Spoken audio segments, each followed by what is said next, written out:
श्री कृष्ण कहते हैं, जो अपनी जन्मदात्री माता और पालनकर्ता पिता का सम्मान नहीं करता, वो जीवन में कभी सच्चा सुख, शांति और सफलता प्राप्ति नहीं कर सकता।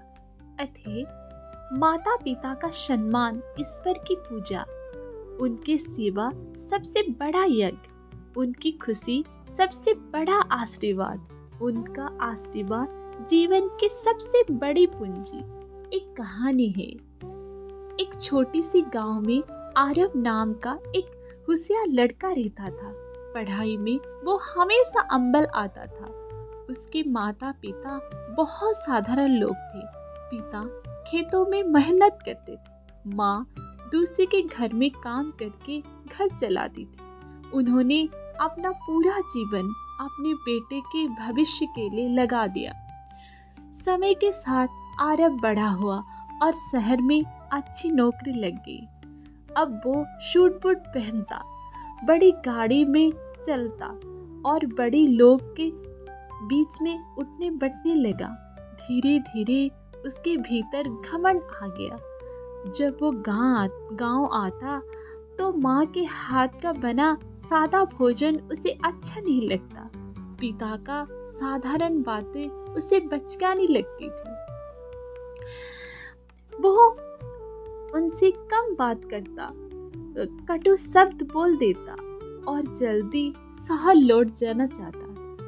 एक दिन उसके पिता गंभीर रूप से बीमार पड़ गए।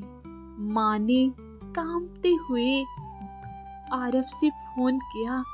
बहुत मजबूरी में आरव गांव पहुंचा।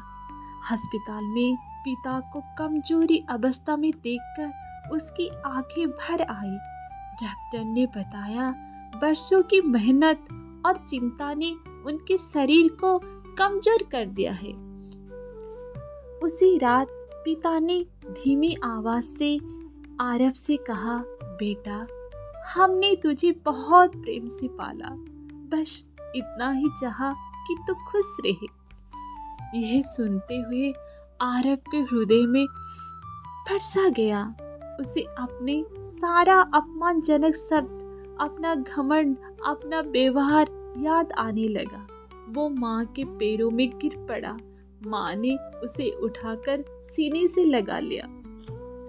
पिता को ठीक होने के बाद आरव ने एक बड़ा फैसला लिया। अपने माता पिता को अपने साथ शहर ले जाने की निष्पत्ति लिया।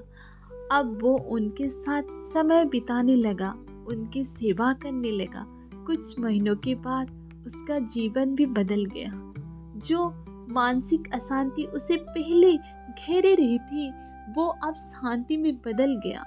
उसके काम में भी उन्नति होने लगा, रिश्तों में भी मधुरता आने लगा। तब आरव का जीवन का सबसे बड़ा सत्य समझ में आया। सच्ची सफलता पैसे से नहीं, सच्ची सुख दिखावा से नहीं, और सच्ची शांति पिता माता के आशीर्वाद से ही मिलता है। आज आरव जहाँ भी जाता, ये कृष्ण की यही बात कहता है, जो अपनी जन्मदात्री माता और पालनकर्ता पिता का सम्मान नहीं करता, वो जीवन में कभी सच्चा सुख, शांति और सफलता प्राप्ति नहीं कर सकता। जय श्री कृष्ण।